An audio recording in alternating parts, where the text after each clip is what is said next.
The awakening storm. The deep silence. Space stretched endlessly in all directions, a black canvas dotted with distant stars that had witnessed civilizations rise and fall across millennia. The UES Defiant cut through this void like a silver needle, its hull gleaming under the pale light of a nearby nebula. Captain Elena Vasquez stood on the bridge, her dark eyes scanning the tactical displays that showed nothing but empty space for light years in every direction. Still nothing on long-range sensors. "Captain," reported Lieutenant Sarah Mills from her station. "The Kepler research station should be transmitting their daily status report any minute now." Vasquez nodded, but something felt wrong. In her 15 years of commanding deep space vessels, she had learned to trust her instincts. The silence from Kepler station wasn't just unusual, it was ominous. The research facility had been humanity's most ambitious project, built in the furthest reaches of explored space to study alien artifacts recovered from dead civilizations. Dr. Marcus Chen, the ship's chief science officer, approached from his workstation. His usually neat appearance was disheveled, and worry lines creased his forehead. "Captain, I've been monitoring the subspace frequencies. There's been no communication from Kepler for the past 18 hours. Not even automated system updates." 18 hours. Vasquez turned sharply. Why wasn't I informed immediately? Chen's face flushed. The communications officer thought it was just a routine maintenance blackout. It wasn't until I ran a full spectrum analysis that I realized something was seriously wrong. Before Vasquez could respond, the bridge erupted in alarm sounds. Red lights bathed the command center as Tactical Officer Commander Jake Morrison's voice cut through the chaos. "Captain. Emergency transmission coming in from Kepler station. It's heavily encrypted and fragmented." "Put it through," Vasquez ordered, her voice steady despite the growing dread in her stomach. The main screen flickered to life, showing the face of Dr. Amanda Torres, Kepler station's research director. Her image was distorted by static, and behind her, emergency lights cast eerie shadows. Her voice crackled through damaged speakers. "UES Defiant, if you're receiving this, God help us all." They came out of nowhere. Ships, massive ships unlike anything in our databases. They're not here to talk. They're here to exterminate. The transmission cut out for several seconds before resuming.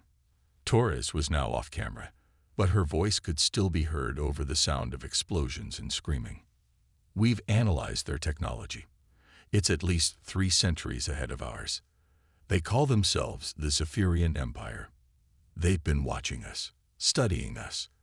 They consider humans to be a disease that needs to be eliminated before we spread further into the galaxy."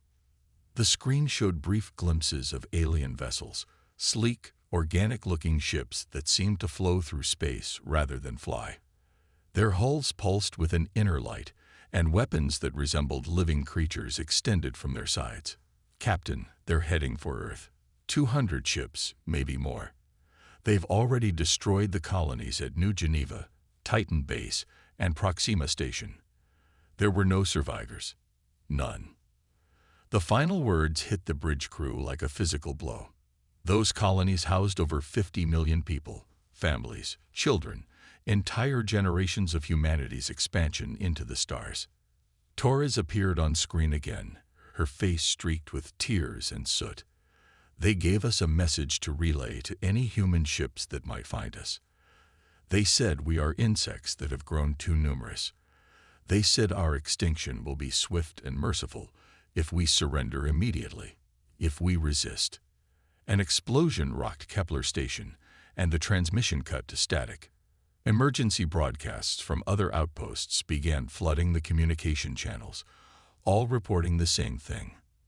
The Zephyrian Armada was real, and it was unstoppable. The weight of command. Vasquez stood in silence for a long moment, processing what they had just witnessed. The bridge crew looked to her for guidance, their faces reflecting the same mixture of terror and disbelief that she felt churning in her chest. Commander Morrison was the first to speak. "Captain, we need to contact Earth Command immediately. If what Torres said is true, We're looking at the potential extinction of our entire species. I've already tried. Chen interjected from his station. Long-range communications are being jammed by some kind of subspace interference. The Zephyrians are blocking all transmissions to Earth. Vasquez moved to the central command chair, her mind racing through possibilities. The Defiant was a powerful vessel, one of humanity's most advanced warships. But against 200 enemy ships with superior technology, they would last minutes at best. "What's our current position?" she asked. "We're approximately 6 hours from Kepler Station at maximum burn," reported the navigation officer. "But Captain, if the enemy fleet is still there, we'll be walking into a massacre," Morrison finished. "Captain, I recommend we change course immediately and try to reach Earth to warn them." Vasquez looked at the tactical display, showing their position relative to known space. Even if they could break through the communication jamming, it would take weeks to reach Earth. By then, the Zephyrian fleet would have already arrived. "No," she said quietly. "If we run now, we're condemning billions of people to die without warning. At least at Kepler, we might learn something useful about these aliens, information that could save lives." Dr. Chen stepped forward. "Captain, there might be another option." The research station was working on Project Prometheus, an experimental weapon system based on recovered alien technology. "If it's still intact." "A weapon system?" Morrison's eyes lit up with interest. "What kind of weapon?" Chen hesitated. "I can't give you details. It's classified above my level. But I know it was designed specifically as a deterrent against superior alien forces. The research team believed it could level the playing field." Vasquez considered this. A secret weapon project made sense. Humanity had always prepared for the possibility of hostile first contact. But if Kepler Station had been destroyed, the weapon would be lost along with everything else. "Set course for Kepler Station," she ordered. "Maximum burn. I want us there in 4 hours." "Captain," Morrison protested, "that's suicide. We don't even know if there's anything left to save." Vasquez turned to face her crew, seeing the fear and uncertainty in their eyes. These were good people, scientists, explorers, protectors of humanity's dream to reach the stars. They deserved to know the truth about what they were flying into. "Ladies and gentlemen," she began, her voice carrying across the bridge, "I won't lie to you. We're probably going to die today. The enemy we're facing is more advanced than us in every measurable way. They have more ships, better weapons, and they've already proven they can destroy our colonies without breaking stride." She paused, letting the weight of her words sink in. "But here's what they don't understand about humanity. We don't go quietly into the night. We don't surrender when the odds are against us. We fight. We adapt. We find a way to win even when winning seems impossible." The crew straightened slightly, responding to the conviction in her voice. Every human colony that ever succeeded was built by people who refused to give up when things got hard. Every scientific breakthrough came from someone who kept trying when everyone else said it was impossible. Every war we've ever won was because we refused to accept defeat. Commander Morrison nodded slowly. "What are your orders, Captain?" "We're going to Kepler Station. We're going to find whatever's left of that research project. And then we're going to show these Zephyrians what happens when you threaten humanity." Into the unknown. The Defiance surged forward through space, its engines pushing beyond normal parameters. In the ship's laboratories, Dr. Chen worked frantically to decode the fragmentary data they had about Project Prometheus. What he found both terrified and fascinated him. "Captain," he called over the intercom, "you need to see this." Vasquez arrived at the science lab to find Chen standing before a holographic display showing complex mathematical equations and energy patterns. "I've managed to piece together some of the Prometheus files from our database," Chen explained. "It's not just a weapon, Captain. It's something much more significant." The hologram showed a device that looked more like a work of art than a weapon, crystalline structures arranged in perfect geometric patterns, surrounded by energy field generators. The research team discovered that consciousness itself can be weaponized. Chen continued. The alien artifacts they were studying weren't just technology. They were the preserved thoughts and memories of extinct civilizations. The Prometheus device can channel those collective memories and project them as a form of psychic attack. Vasquez stared at the display, trying to understand the implications. You're talking about using dead aliens' thoughts as a weapon. More than that. The device can tap into the collective unconscious of any species within range. It can force beings to experience the full weight of every life they've taken, every civilization they've destroyed. For a species like the Zephyrians, who have apparently exterminated countless races, the psychological impact would be overwhelming. And the downside? Chen's expression grew somber. The device requires a conscious mind to operate it. Someone has to serve as a conduit between the weapon and its targets. The psychological backlash could be fatal. Before Vasquez could respond, alarms began sounding throughout the ship. Morrison's voice echoed over the intercom. Captain, to the bridge immediately. We've got contacts on long-range sensors. It's the Zephyrian fleet. Vasquez raced back to the bridge, where the main screen now showed a sight that would haunt her dreams. Hundreds of alien vessels moved in perfect formation through space, their organic hulls pulsing with malevolent energy. At the center of the formation was a massive command ship that dwarfed even the largest human vessels. "My God," whispered Lieutenant Mills. "There are so many of them." The Kepler research station was visible in the distance, or what remained of it. The once proud facility now drifted as burning debris, its laboratories and living quarters scattered across several thousand kilometers of space. "Are there any survivors?" Vasquez asked. Morrison shook his head. "No life signs detected." "But Captain, I'm reading something else. There's a massive energy signature coming from the station's core section. It's still intact. Project Prometheus. Has to be. The aliens must not have realized what they were looking at." Vasquez studied the tactical display, calculating distances and timing. The Zephyrian fleet was moving slowly, methodically searching the debris field.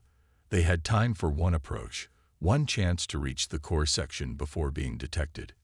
"Take us in," she ordered. "Silent running. If they spot us before we reach the station, this mission is over." The Defiant moved like a ghost through the debris field, using the twisted metal and burning wreckage as cover. As they drew closer to the station's core, the scale of destruction became apparent. Entire sections that had housed thousands of researchers were simply gone, vaporized by weapons beyond human understanding. "Captain," Chen's voice was barely above a whisper, "if we can retrieve the Prometheus device, we might actually have a chance.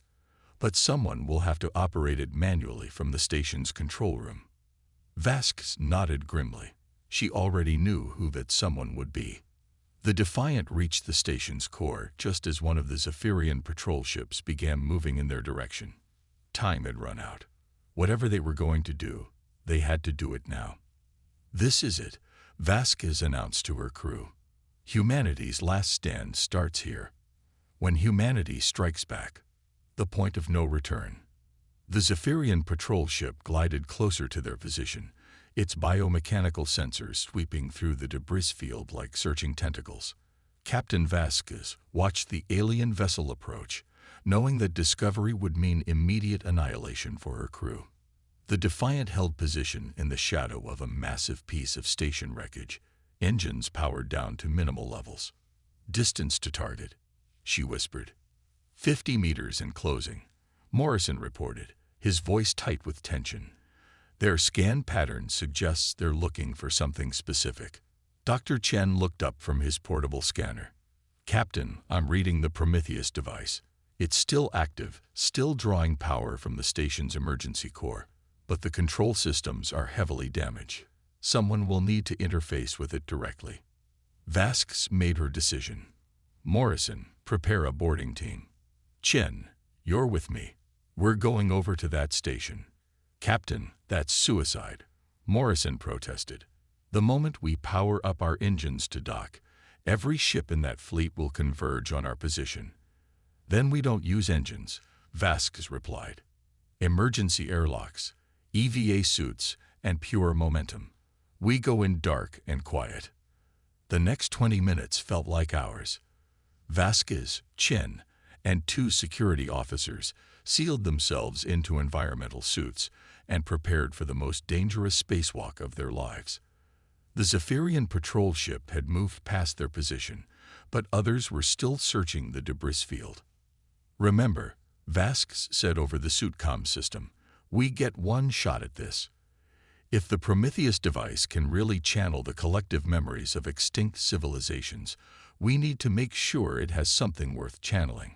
They launched themselves across the void, using small maneuvering thrusters to navigate between chunks of twisted metal.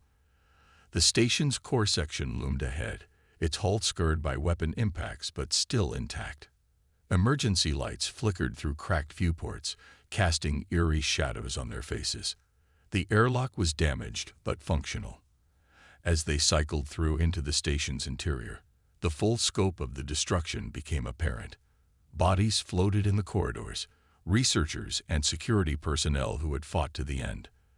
Their sacrifice would not be forgotten. "The device should be in Research Lab 7, Chen said, consulting his scanner. 2 levels down, assuming the lift systems are still operational." They moved through the station like ghosts, using emergency lighting to navigate corridors filled with debris. The weight of what they were attempting pressed down on Vasquez with each step. If this failed, humanity would face extinction with no warning, no chance to prepare. Research Lab 7 was a cathedral of crystalline technology. The Prometheus device stood in the center of the room like an alien altar, its geometric patterns still pulsing with inner light.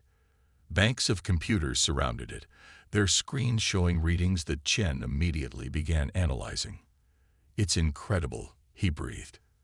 "The device has been collecting psychic impressions from every artifact in the station's collection.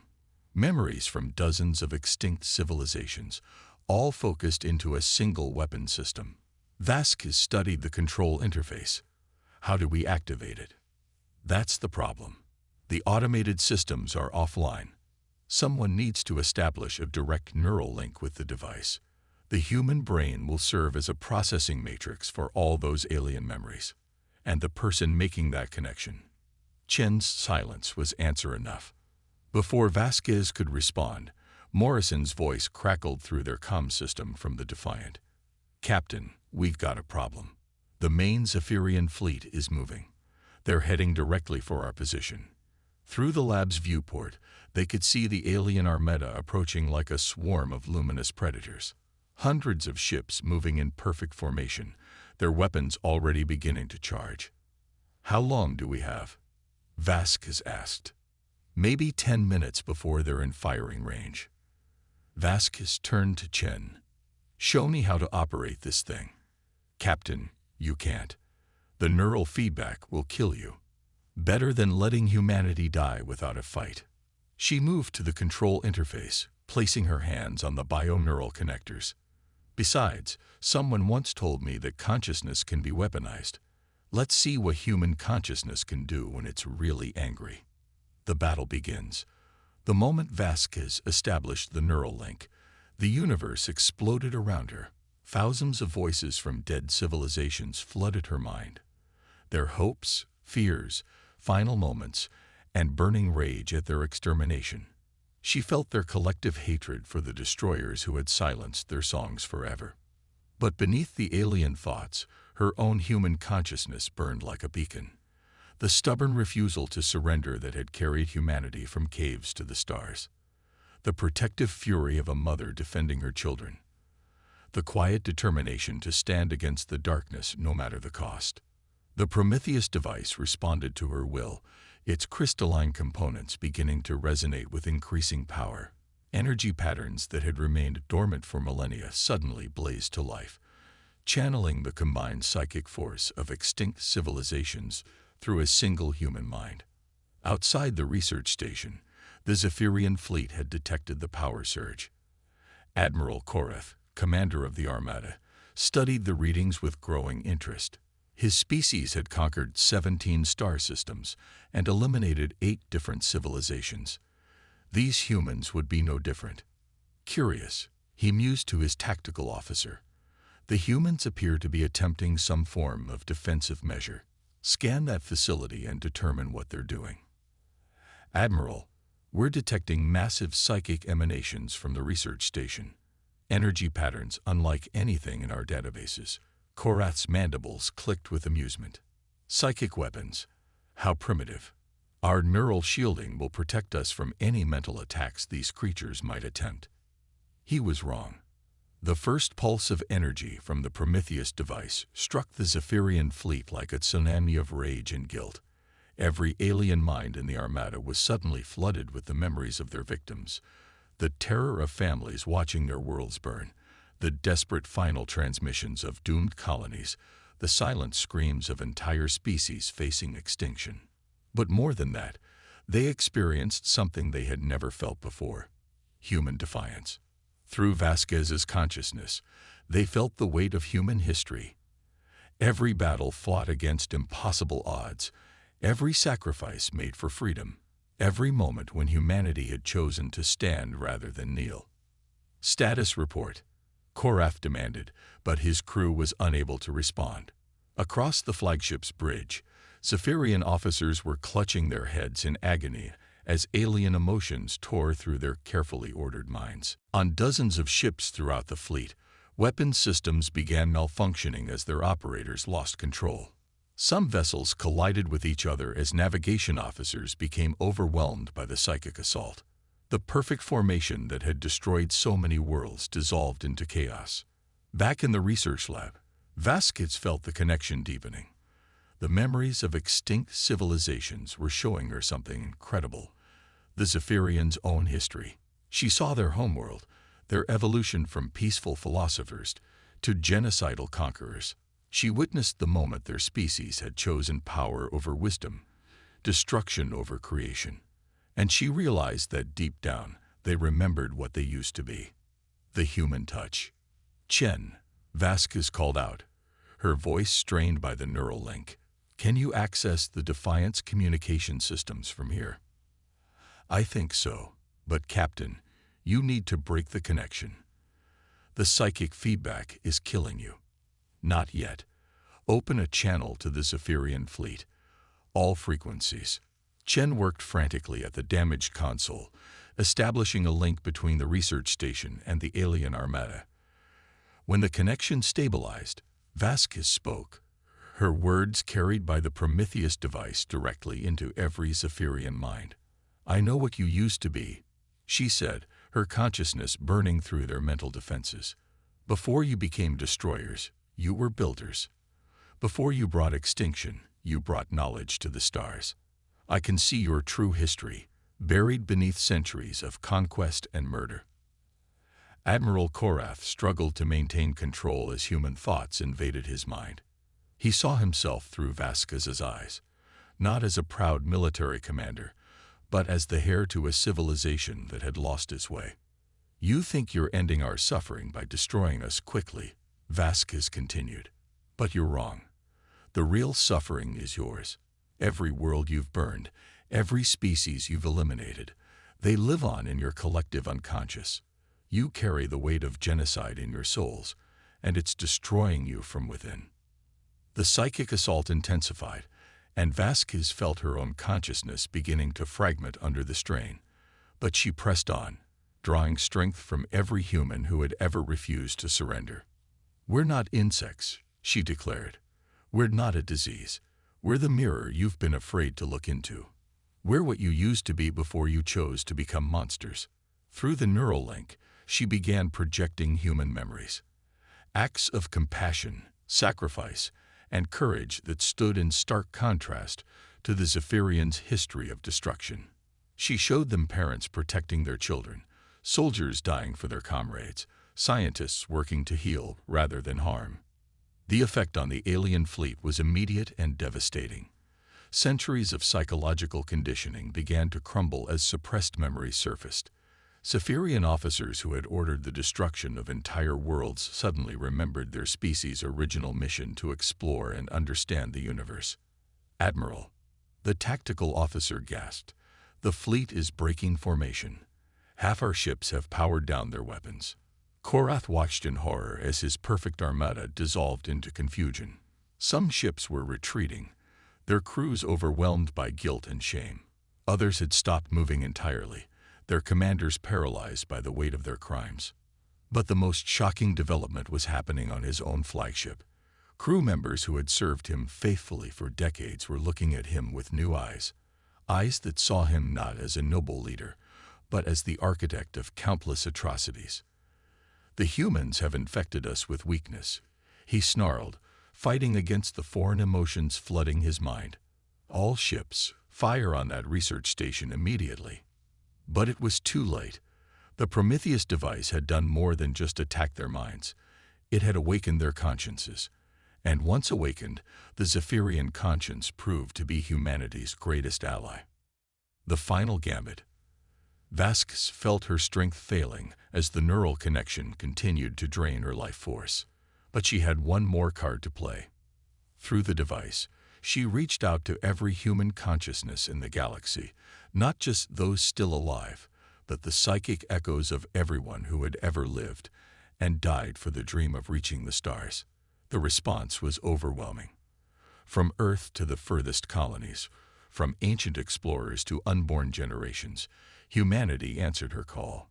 Their combined will flowed through the Prometheus device and struck the Zephyrian fleet with the full force of human determination. "This is what you're trying to destroy." Vasquez projected to every alien mind, not just our bodies, not just our worlds, but our refusal to give up hope. "You can kill us, but you can't kill what we represent. And deep down, you know that what we represent is what you used to be." The psychic assault reached its crescendo, and Admiral Korath finally broke. The weight of his species' crimes, combined with the infectious hope of human consciousness, shattered his mental defenses. For the first time in centuries, he saw clearly what the Zephyrians had become. "All ships," he whispered into his communication system, "cease fire. Stand down all weapons." Across the fleet, the order was received with relief rather than surprise. The Prometheus device had reminded them of who they used to be, and they no longer had the will to continue their campaign of extinction. In the research lab, Vasquez collapsed as the neural link finally severed. Chen caught her as she fell, checking her vital signs with growing alarm. "Captain, your neural patterns are completely scrambled. We need to get you to medical immediately." Vasquez smiled weakly. Did it work? Morrison's voice crackled through their comm system, filled with amazement. "Captain, the Zephyrian fleet is withdrawing. All of them. They're actually leaving the system." Through the lab's viewport, they could see the alien armada breaking apart as individual ships departed in different directions. Some headed back toward Zephyrian space, while others simply vanished into the depths of unknown space. But Admiral Korath's flagship remained, hovering near the research station. After several minutes, a transmission came through on standard diplomatic frequencies. "Human vessel." Korath's voice was different now, older, wearier, but somehow more genuine. "I request permission to come aboard and speak with your commander." The new understanding. 3 hours later, Admiral Korath stood in the Defiance conference room, looking remarkably small without his ceremonial armor. The alien who had commanded the extermination of billions now seemed fragile, burdened by the weight of recovered memory.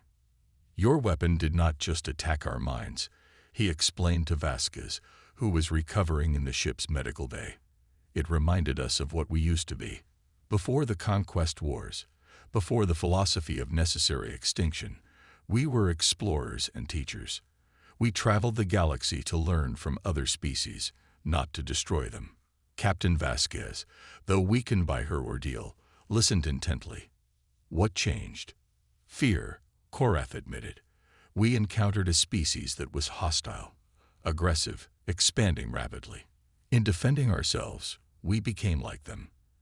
And once we started viewing other races as threats to be eliminated, rather than civilizations to be celebrated, there was no stopping." Dr. Chen, who had been monitoring their conversation, leaned forward. "The Prometheus device showed you that path leads only to isolation and madness." "Yes, We have spent centuries trying to make the galaxy safe by removing everyone else from it. But safety without purpose is just another form of extinction. Korath looked directly at Vasquez. Your species reminded us that the purpose of existence is not survival, but growth. Not security, but discovery. Vasquez struggled to sit up in her medical bed. What happens now? Your empire won't just change overnight because one admiral had a revelation. You're right. It will take time, perhaps generations, to undo the damage we've caused. But the process has already begun. The psychic pulse from your device reached every Zephyrian in the galaxy. Many are experiencing the same awakening I felt. There will be civil war in our empire, but it will be a war between those who want to return to our original path and those who still believe in conquest. Commander Morrison, who had been silent throughout the conversation, finally spoke. And humanity. What guarantee do we have that you won't return with a larger fleet once you've sorted out your internal problems? Korath's mandibles clicked in what might have been their equivalent of a sad smile. Because we need you. Your species possesses something we lost long ago. The ability to hope in the face of impossible odds. We will need that hope if we're ever going to become worthy of the stars again. The alien admiral departed shortly after, taking with him detailed scans of the Prometheus device and a promise that humanity would be granted full protection under newly established Zephyrian law. But more importantly, he carried the memory of human defiance, the knowledge that some things are worth dying for. Epilogue. The long road home. 6 months later, Captain Vasquez stood on the observation deck of Earth's newest space station, watching construction ships work on humanity's first interstellar embassy. The Zephyrian Civil War had ended with the reformists victorious, and first contact protocols were being established between the two species. Dr. Chen joined her at the viewport, carrying a data pad with the latest reports from the frontier. The neural damage from the Prometheus device has almost completely healed, he reported, and the psychological evaluations show no lasting trauma. Vasquez smiled. That's because it wasn't trauma. It was connection. For the first time, I felt what it means to be part of something larger than myself. Not just humanity, but the community of conscious beings in the universe. The Zephyrians are requesting permission to establish research stations in our territory, Chen continued. They want to study human psychology and social development. Apparently, they believe we hold the key to avoiding the mistakes they made. And do we? Chen looked out at the construction ships, where human and Zephyrian crews worked side by side. Maybe. We certainly proved that sometimes the best way to win a war is to remind your enemy why they shouldn't be fighting in the first place. The stars stretched endlessly beyond the viewport, no longer cold and hostile, but filled with infinite possibility. Humanity had faced extinction and found a way to not just survive, but to transform their enemies into allies. It was, Vasquez thought, the most human thing they could have done. In the depths of space, the wreckage of Kepler Station had become a memorial, not to humanity's near extinction, but to the moment when two civilizations chose understanding over annihilation. And somewhere in that debris field, the Prometheus device continued to pulse with gentle light, a beacon reminding all who pass that consciousness, once awakened, can never truly die. The galaxy was vast, and there would be other challenges, other species to meet and understand. But humanity was no longer alone in the darkness.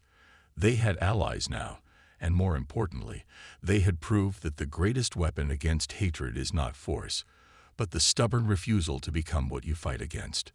The stars no longer seemed quite so cold.